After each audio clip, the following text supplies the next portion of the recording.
Hello everyone, I hope you're all doing well. If you recall from the last lecture, we covered an intro to organic chemistry, structural theory of matter, which dealt with constitutional isomers. We talked about electrons, bonds, Lewis structures, the basic structure of the atom, and how we can begin to represent molecules and atoms. Then in section 1.4, we discussed formal charges. Again, that was just an accounting method for valence electrons. And we left off with polar covalent bonds, differentiating them between nonpolar bonds and ionic bonds. In today's lecture, we're going to go a little bit further and discuss atomic orbitals, valence bond theory, molecular orbital theory, and finally, hybridization of atomic orbitals and how that all fits together to make covalent bonds. We'll begin today's discussion with section 1.6, which deals with atomic orbitals. If you recall from general chemistry and quantum mechanics, it was the theory that we used to describe the wave nature of the electron, in addition to the particle nature of the electron. And it wasn't until quantum mechanics came along that we could really understand how the electrons are arranged around the atom. So in quantum mechanics, if you recall, the Schrodinger equation basically gave us solutions that we used to describe the orbitals, which are just a region of space around the atom that can be occupied by an electron. So the atomic orbital is just a plot of the square of the wave function, psi squared, in 3 dimensions to generate these different shapes that we represent as S, P, or D, or even F orbitals. We're not going to get into the D and F orbitals. We're primarily going to focus on the S and P orbitals. If you recall, the S orbital is spherical in shape. The P orbital is a dumbbell shape, so there are 3 P orbitals in the P subshell. You have your Px, Py, and Pz orbital. Each of these orbitals hold 2 electrons for a grand total of 6 electrons in the P subshell. The S subshell, on the other hand, can only hold 2 electrons. So that's very important. Right off the bat, you need to know that the S can hold 2 electrons and a P can hold 6. We're not going to worry about the D and F shapes, but the D subshell can hold 10 electrons, and the F subshell can hold 14 electrons. So the type of orbital is identified by its shape, which, remember, is a solution to the wave function, or psi squared. Electron density is just a term that we use to describe the probability of finding an electron.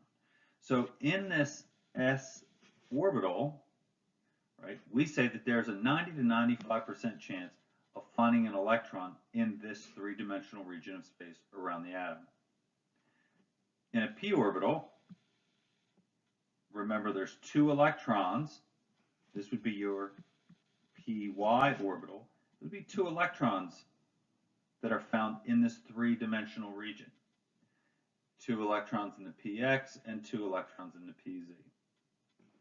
So you can think of the atomic orbital as a cloud of electron density, or a region where we're likely to find the electron. Now the phases of the atomic orbital are going to be a theme that we're going to see again and again. The phase is just simply whether or not the solution to the wave function is positive or negative. So if you look at a sine wave, or think of it as let's take the average level on a lake, as indicated here, right? A positive phase is just when the solution is positive, and a negative phase is when the solution to the wave function is negative.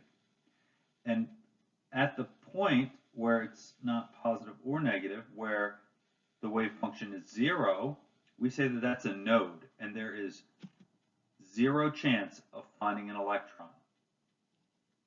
So the solution can be positive, negative, or 0.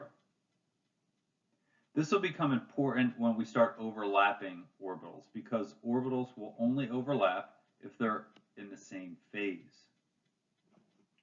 So again, a node is simply a place where the wave function is 0, and we don't have a probability of finding an electron.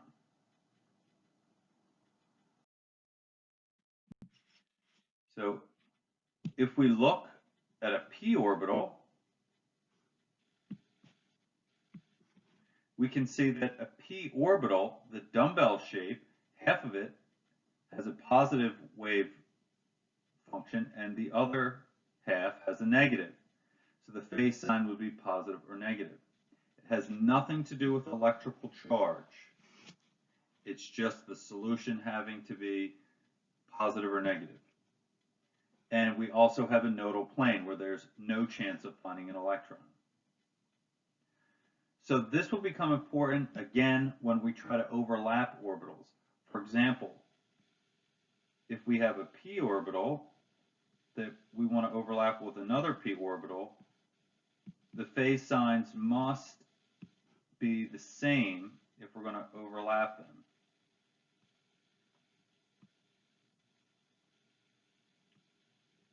So plus and plus. A plus and a minus will not overlap. That gives you an antibonding orbital, but we'll get to that later. All right, so if you remember from Chem 1, we will discuss them here quickly, but when we're filling atomic orbitals, there's the Aufbau principle, where we fill the lowest energy orbitals first. The Pauli exclusion principle, that means you have a maximum of 2 electrons that can be placed in each orbital. And if you remember, in Chem 1, we had orbital diagrams. We can represent them as a box or a line. And we represented our electrons as arrows. And you can have an up or down arrow. The Pauli exclusion principle simply states that if we consider this box to be an orbital, let's say this is our s orbital, then you can only put 2 electrons. The arrows each represent an electron, up and down representing their spin states. So 2 electrons per orbital, and if 2 electrons occupy the same orbital, they must have opposite spin states, meaning 1 arrow is up and 1 arrow is down. Then we get to Hund's rule. That simply means that we're going to fill degenerate orbitals or orbitals of equal energy individually before we pair them up. So let's say we're filling up a p orbital. Here's your p. Let's say that's a 3px, a 3py, and a 3pz. And let's say here's our y-axis with energy. And we'll look at some orbital diagrams later. So they're degenerate, meaning they're the same energy. And if we want to fill this p orbital, we have to fill the orbitals individually before we can begin pairing them up. That's all that Hund's rule is stating. I like to think of the Hund's rule as the empty bus seat rule. So let's say you're going to get on a bus. You're probably going to sit in a bus seat that's empty before you sit next to a stranger, if an empty seat is available. So here are these orbital diagrams that you've probably seen from Chem 1. Let's look at hydrogen. The electron configuration for hydrogen was just a 1s1. The electron configuration for helium is 1s2. The electron configuration for lithium is 1s2. 2s1. So we can write our electron configurations off of an orbital diagram if we need to. And again, going straight across the first and second rows in the periodic table, we finally get to beryllium, which has an electron configuration of 1s2, 2s2. So the 1 is representing the shell, and this 2 is the number of electrons in that particular orbital, and in this case, the first S subshell.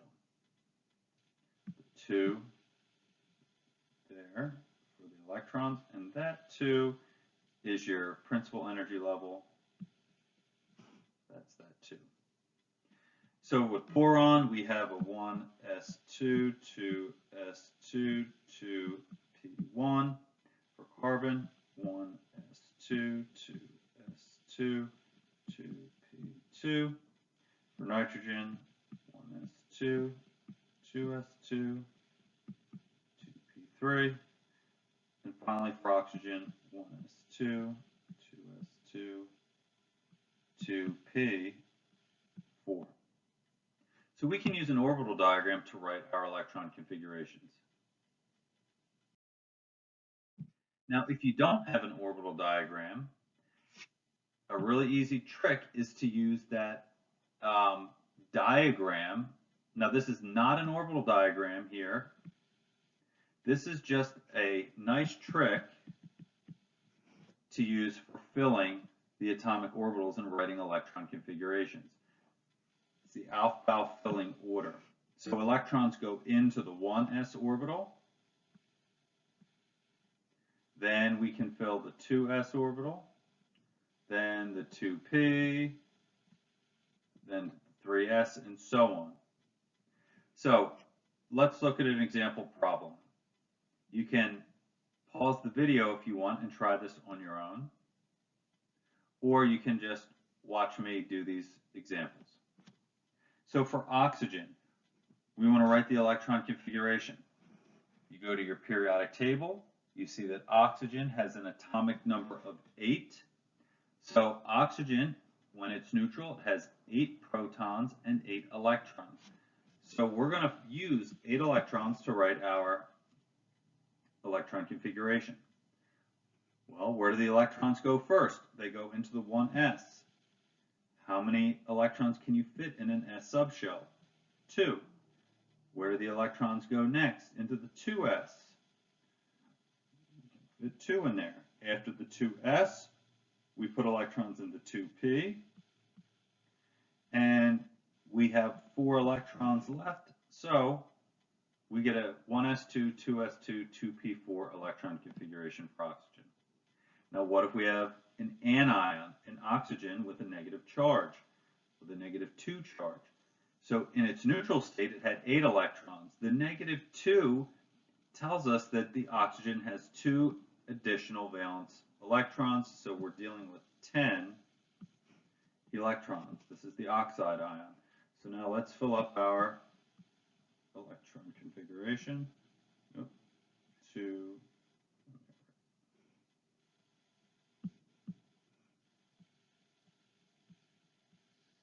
And 2p6 for a total of 10 electrons. Carbon, if you look on the periodic table, it has an atomic number 6, so when it's neutral, it has 6 protons and 6 electrons. We write the electron configuration 1s2, 2s2, 2p2. And if carbon has a +1 charge, that means it has 1 less electron than in its neutral state, so that's 5 electrons now. This is the carbon cation, or a carbocation. We want to write the electron configuration 1s2, 2s2, 2p1.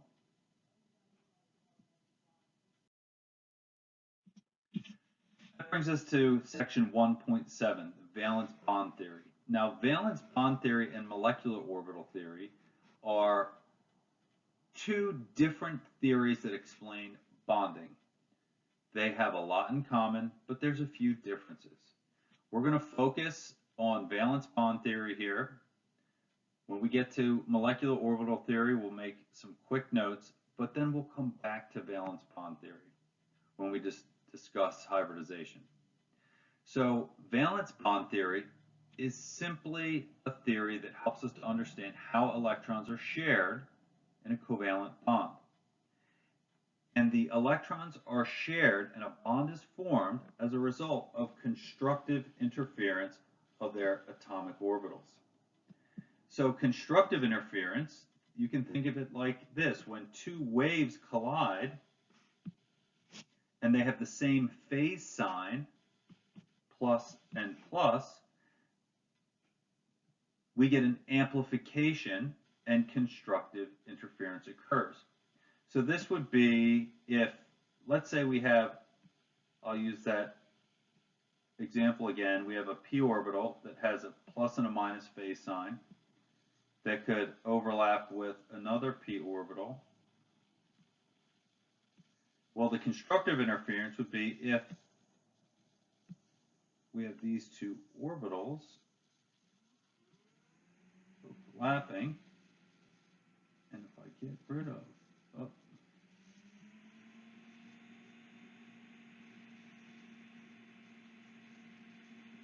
it looks something like that. And here's your overlapping region. And we have our areas where we did not have constructive interference. So destructive interference is a result of phase signs that are not the same. You have a plus and a minus. If you imagine two waves that have opposite phase signs, they would, in a sense, cancel each other out. That's destructive interference. So you don't get a bond when your phase signs are not the same. You only get a bond, or the overlapping of orbitals and sharing of electrons, when constructive interference occurs. If you look at the simple example of a hydrogen molecule, so when two s orbitals, so you have your 1s orbital, and your 1s orbital, when they combine, you get an overlap of this,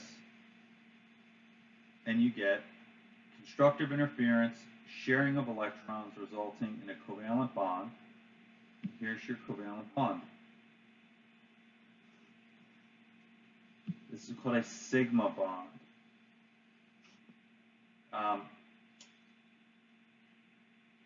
The sigma bond, we're going to talk about this again in later sections, but it's simply electron density that's located along the bond axis. So basically, electron density right in between the two nuclei. So here's your bond axis. The electrons are shared along this axis. That's a sigma bond. And all single bonds are sigma bonds. We'll come back to this later. So this brings us to molecular orbital theory.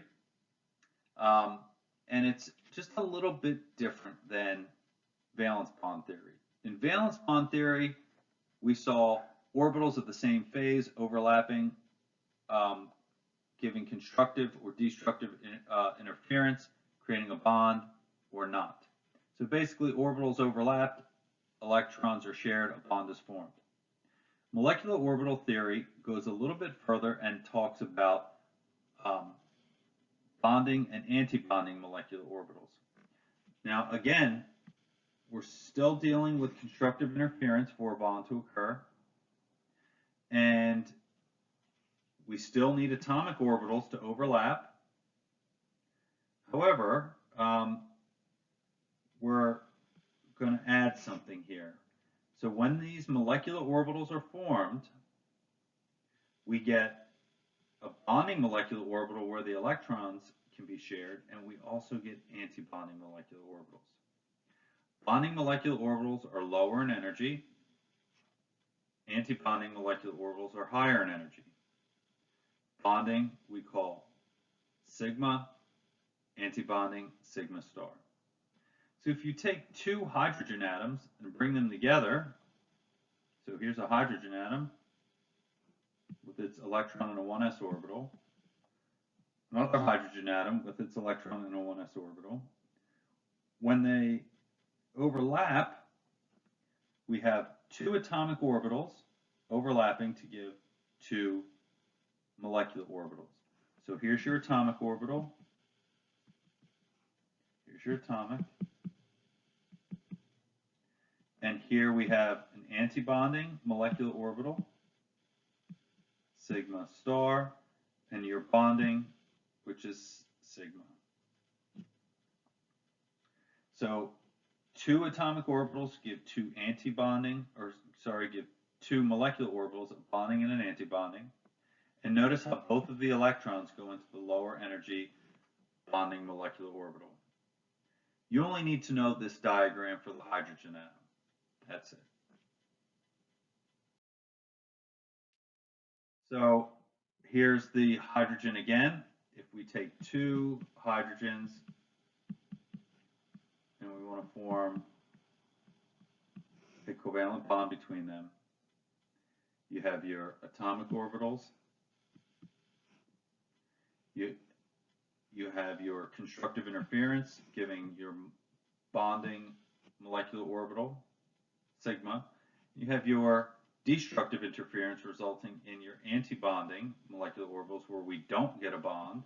That's your sigma star.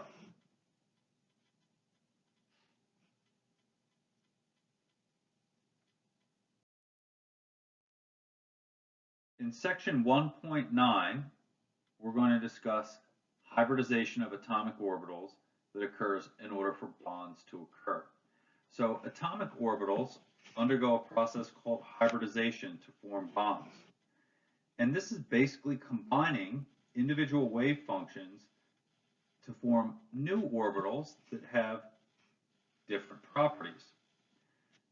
So what are we going to combine? We're going to be combining s orbitals and p orbitals to form something called sp3 orbitals, sp2 orbitals, or sp orbitals. We're going to discuss three types of hybrid orbitals. The first one is going to be an sp3 hybrid orbital. So I'm going to use different molecules to demonstrate and discuss sp3 hybridization, sp2 hybridization, and sp hybridization. For sp3 hybridization, we're going to look at methane. Methane has 4 single bonds. Its three-dimensional structure is what we call a tetrahedral geometry. And remember, single bonds are sigma bonds, so there are 4 sigma bonds here. And each of these bonds have an angle of 109.5 degrees. We'll come back to bond angles later. But this is the geometry that is adopted by 4 single bonds in methane. So let's first consider the electron configuration for carbon and hydrogen. Carbon has that 1s2, 2s2, 2p2. If we look at our orbital diagram, we see where the electrons are. Hydrogen just has the 1s1. Now, in methane, let's take a look at the bonds. If you recall, hydrogen can only have one bond because it only has electrons in that first energy level, and it really only needs to share one more electron to fill that subshell. However, carbon has 4 bonds, 4 equivalent bonds. But if you look at our diagram here, it appears that carbon only has 2 bonding sites and 1 lone pair in its valence shell. So let's not worry about the 1s because bonding does not occur at the core energy levels. Bonding only occurs in the valence shell. So that's your 2s and 2p. So this would be, it looks like a lone pair, and for bonding purposes, it looks like we've only got 2 slots open for bonding, but we see that carbon has 4 equivalent bonds, so something's got to give here. The ground state configuration of carbon can't explain how carbon can make 4 bonds. So, to make methane, to make this molecule, something's got to happen. What's going on here is that in order to get 4 equivalent atomic orbitals overlapping, we need to first excite an electron from the 2s to the 2p. So if you take a look here, the 2s electron gets excited. So step 1 is excitation. Now we've got 4 empty slots for bonding in our valence shell. Remember, who cares about the core electrons? We have 4 empty slots, but they're not equal in energy. So after that electron gets excited, the next step is to hybridize their energies. What you're going to notice is the high energy orbitals will come down a little bit, the low energy orbitals will come up a little bit, and we get our hybridized degenerate orbitals.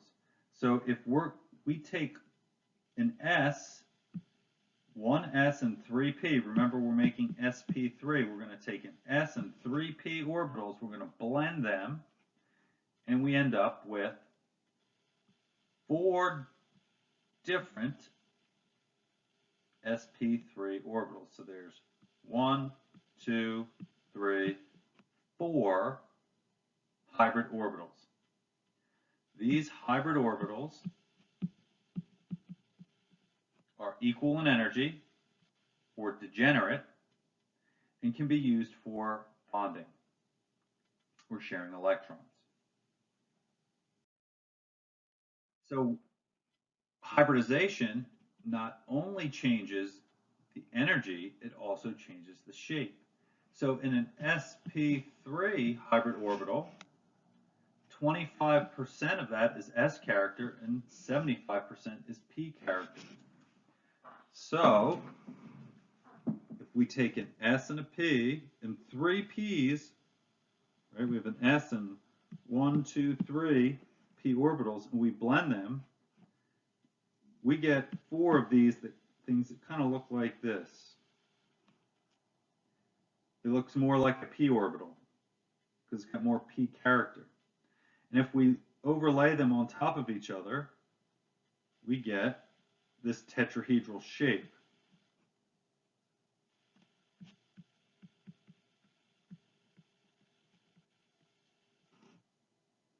Now, to make methane, the 1s orbital of the hydrogen atoms has to overlap with the sp3 orbital of the carbon to share electrons. So we can see, here's your 1s, that's an sp3 hybrid orbital. When they overlap, the electrons are shared, and we get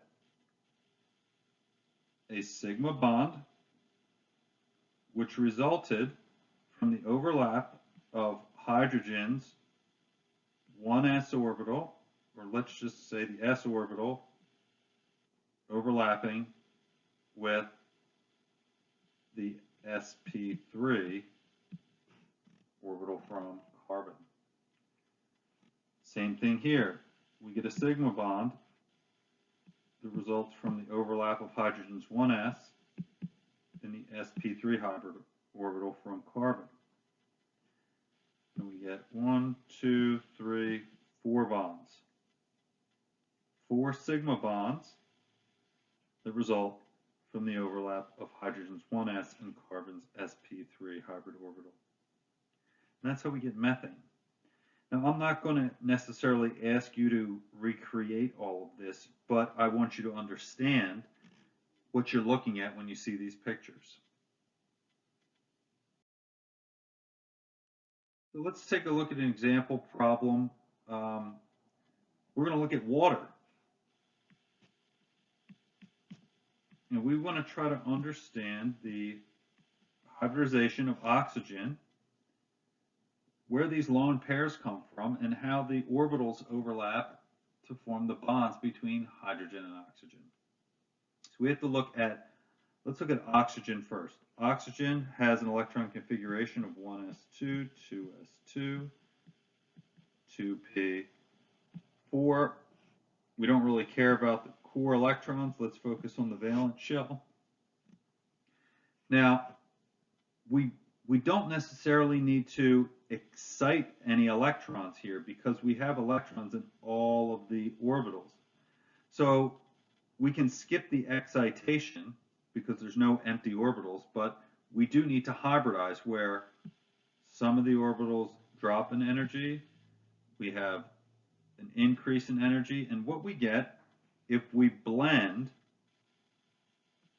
an S and 3p are 4 sp3 hybrid orbitals. And if we put the electrons in there, we see that we've got two orbitals that are already full.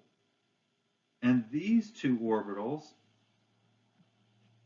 are the ones that are going to be used to make sigma bonds. We have full orbitals that are your lone pairs. And then we have two orbitals that can be used for bonding.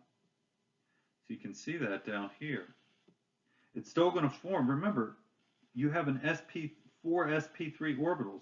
You still get that tetrahedral shape.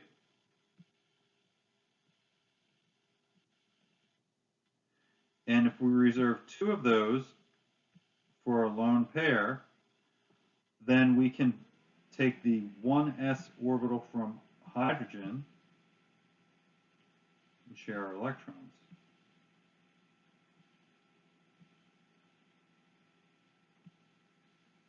And this would be the oxygen in the center.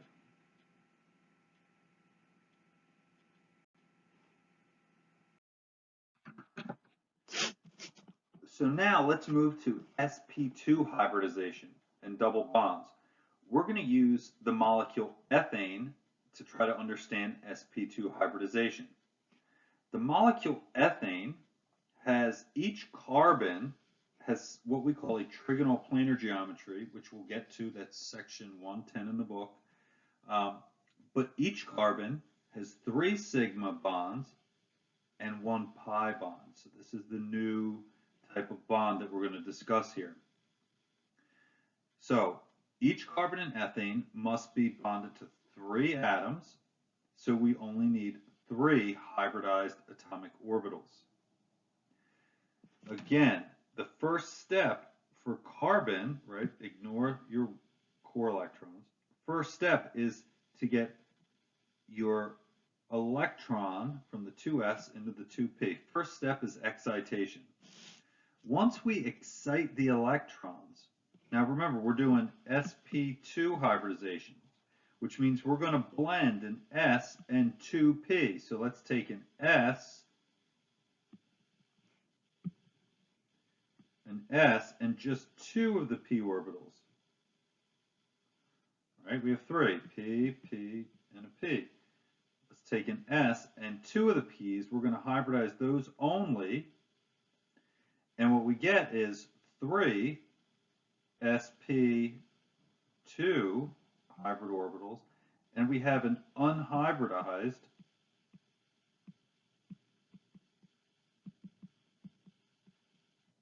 p orbital. Now let's go back to what I mentioned before. We have 3 sigma and 1 pi.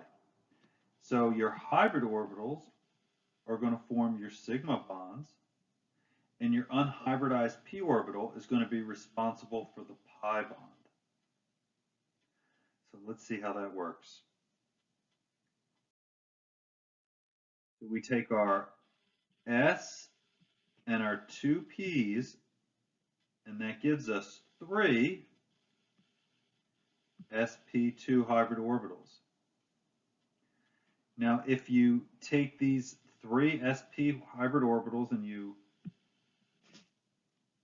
overlay them in the correct geometry, we get bond angles of 120 degrees. So we take our sp2 orbitals here, here, and here, That's just, if you take this and just rotate it basically on its side there, we get our 3 sp2 hybrid orbitals in gray, and right here, that's our unhybridized p orbital. Nothing happened to that. So this unhybridized p orbital, like I said before, is going to be responsible for the pi bond, and the sp2 orbitals are going to make our sigma bonds. And the sp2 orbital has a different characteristic set than the sp3 orbitals. The sp2 hybrid orbital is 33% s and 67% p. So now remember, we're making ethane. We want to make this molecule, or ethene, sorry. There's your lower structure. So we have our sp2 hybrid orbitals form our sigma bonds. Here's your sp2, your sp2, your sp2. They can overlap with your hydrogen atoms. The 1s from the hydrogen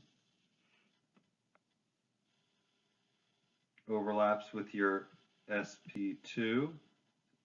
The sp2 overlaps with the 1s. There's another sp2 that overlaps with carbon, the other carbon's sp2. So we have electrons being shared.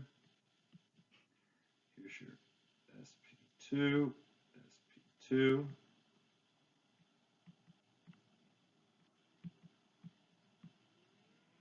1s from hydrogen. So we've got a sigma bond. Anytime a hybrid orbital overlaps, you get a sigma bond. Sigma, sigma, sigma, sigma bond. Now let's talk about these unhybridized p orbitals.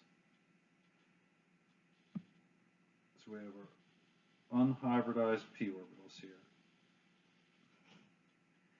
Now these can overlap. It's kind of like a side-to-side overlap. The electron density is going to be shared between these.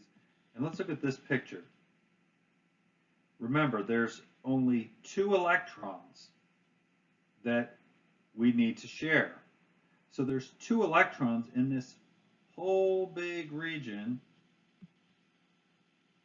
There's 2 electrons in there somewhere. See, the arrow is just 2. That whole region above and below the plane of the sigma bond, is what we call a pi bond. And pi bonds result from the electrons being shared due to the overlap in unhybridized p orbitals. Pi bond is formed by the side-to-side overlap of unhybridized p orbitals. And the electron density is spread above and below the plane of the molecule.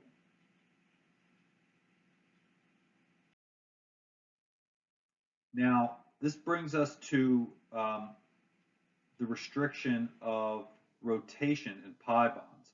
So single bonds can freely rotate, while double and triple bonds cannot. The energy barrier, or the reason why it can't do this, is because the bond is locked by the electron density being shared above and below the plane of the molecule. We have 2 types of double bonds.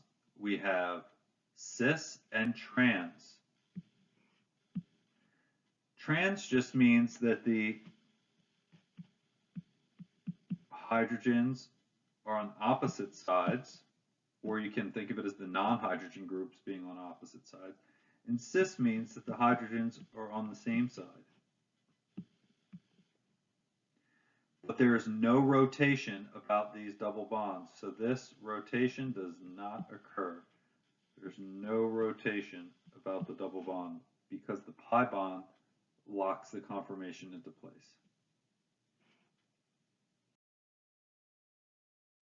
Let's look at an example problem. Let's consider the structure of formaldehyde here. Here's your Lewis structure. We're going to identify the types of bonds that form the carbon-oxygen bond. Now, remember, in every double bond, if you look back in your notes, when we made ethene, in that double bond, one of the bonds was a result from the overlap of the hybrid atomic orbitals, and the other one was a result of the unhybridized p orbitals overlapping. So the types of bonds that form any double bond is a sigma and a pi. The atomic orbitals that formed from the CH bond, well, that's right here. So the carbon has three things bonded to it. That means that there must be three sp2 hybrid orbitals here. sp2, sp2, sp2, and hydrogen has that one s. So this is an overlap of your sp2 from carbon with hydrogen's 1s orbital. The lone pairs on oxygen occupy sp2 orbitals. Right, so let's take a look at the oxygen. Oxygen has three places where we find electrons. Now remember, the double bond, that's an unhybridized p orbital. So we have a hybrid atomic orbital, hybrid atomic orbital, hybrid atomic orbital. And that unhybridized p orbital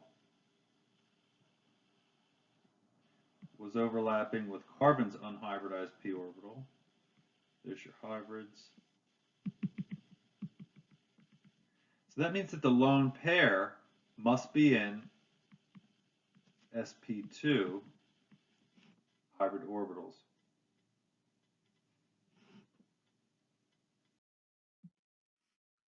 And this brings us to triple bonds and sp hybridization. We're going to use the molecule ethine, also known as acetylene, to try to understand sp hybridization. Ethine has one sigma bond between each of the carbons and two pi bonds. So before, let's take a look at, we had methane, which had 4 sigma. We had ethene, where we had 1 sigma and 1 pi. And then we had sigma, sigma, that was a sigma, and a sigma. And now with ethine, we have 2 pi bonds, 1 sigma between each of the carbons, and then here we have a sigma and a sigma. Remember, all single bonds are sigma. So each carbon in ethine has to be bonded to 2 other atoms. We need 2 hybrid atomic orbitals. So we're going to make an sp. We're actually going to make 2 sp hybrid orbitals. The first step is excitation. And then when we hybridize, we're going to blend an s and a p. To give us, if we blend 2 atomic orbitals, the s and a single p, we get 2 hybrid orbitals. So that's your sp hybrid orbital, sp hybrid orbital, and we get 2 unhybridized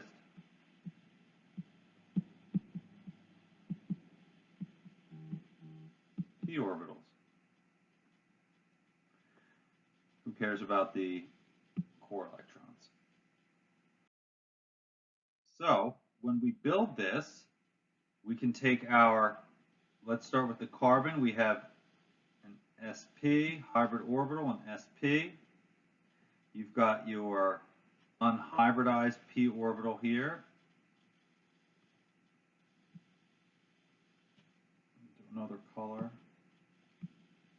Unhybridized p orbital here.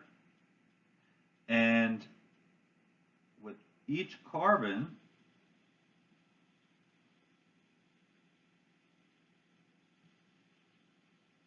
having two hybrid orbitals and two unhybridized orbitals, we can understand how they overlap. So here's your sp orbital that overlaps with hydrogen's 1s, two electrons being shared. You have the sp and an sp overlapping to share two electrons. You have your sp hybrid orbital overlapping with hydrogen's 1s to form that sigma bond. So sigma, sigma, sigma.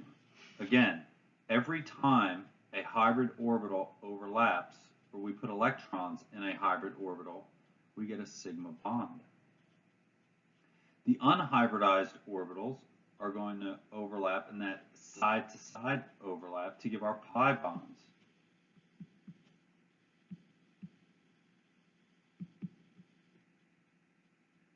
So sigma, sigma, and our two pi's. Now something very important. Notice that the phase signs of our unhybridized orbitals are the same. And we're going to denote the phase signs here by the colors. So let me erase some of this stuff here. Just clean it up so I can make this point. So let's say that the red is positive and the blue is negative. So that's your one unhybridized p orbital. It has a plus and a minus. Here's your second unhybridized p orbital. It has a plus and a minus. And the same thing on the other carbon. For the overlap to occur, the phase signs must be the same, meaning the plus and the plus overlap and the minus overlap. So that's one set of unhybridized p orbitals overlapping to form our, so that's your first pi bond here above and below the plane. There's that one. So that's your first pi bond. And then the second one, notice how the second set of unhybridized p orbitals are perpendicular. We have that 90-degree angle here. They're perpendicular to the other set. Why are they perpendicular? Well, think of it like this. You have your px, your py, and your pz orbitals. Well, let's just pick the px and the py, okay? And we draw our axis, x, y, and z axis here. Well, we have two of them. Let's do the y and the x. Aren't these perpendicular to each other, separated by 90 degrees? They didn't hybridize. Only one of the p orbitals hybridized. So the other two are left where they were previously. So that's just one thing to note when we're forming these pi bonds. So the phase signs are the same, and the p orbitals are perpendicular to each other.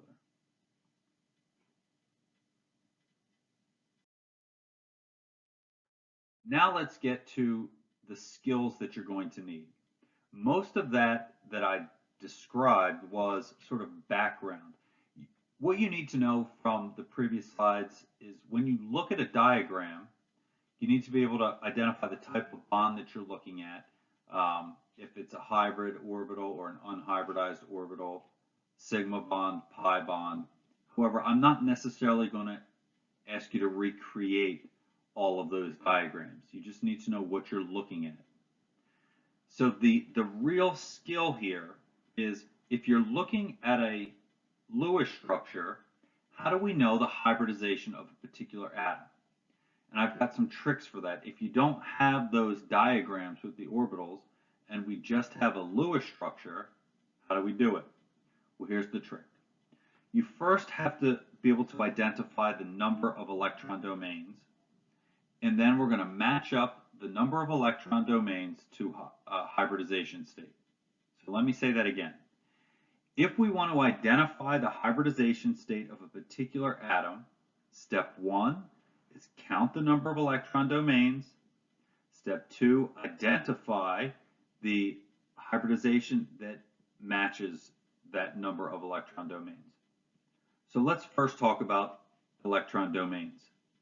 An electron domain simply is a place where we find electrons, or the number of lone pairs or bond locations around a particular atom in a molecule. An electron domain can also be called an electron group. The definition is less important. What you really need to know is a single bond counts for one electron domain. A double bond counts for one electron domain. A triple bond counts for one electron domain. And a lone pair counts for one electron domain. Pretty simple. Everything counts for one electron domain. Now, based on the molecule that you're looking at, if the molecule or the atom has 2 electron domains, it will be an sp hybridization. If it has 3 electron domains, sp2, 4, it will be sp3. So let's look at some examples of how we put this to work. We want to identify the hybridization state of each carbon or oxygen atom in the following compounds. So let's take a look at our first carbon. Remember, if we want to identify the hybridization state, step 1, count the number of electron domains. Step 2, match it up to a hybridization state. So let's count the number of electron domains. This particular carbon has 4 single bonds. Well, each single bond counts as 1 electron domain. So that's 4 electron domains around that particular carbon. And now we're going to match it up. If you have 4 electron domains, that means that carbon is sp3 hybridized. Let's do the next one. Step 1, count the electron domains. This carbon has 4 single bonds. 4 single bonds means 4 electron domains, which means this carbon is sp3 hybridized. The next carbon, we're going to count the number of electron domains. I have 2 single bonds and a double bond. Remember, a double bond counts as 1 electron domain. So I have 3 total electron domains, which matches to an sp2 hybridization. This carbon here has 3 electron domains, sp2. This carbon here has 4 electron domains, it's sp3. This carbon here has a single bond that counts as 1. A triple bond counts as 1. So we have 2 total electron domains on this carbon. That means it has an sp hybridization. Same thing for this carbon. So what I'd like you to do is pause the video and try the next 2 molecules on your own.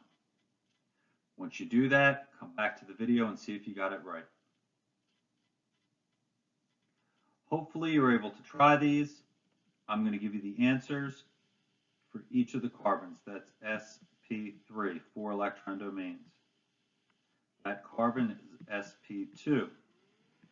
The oxygen has 1, 2, 3 electron domains. Remember, a lone pair counts as 1. A double bond counts as 1. So we've got 3 electron domains, sp2 hybridization. This carbon is sp3 hybridized, and this carbon is sp3 hybridized. The next molecule, sp, sp, sp2, same for that carbon. This next carbon, 2 electron domains, it's sp, same thing here, sp hybridization.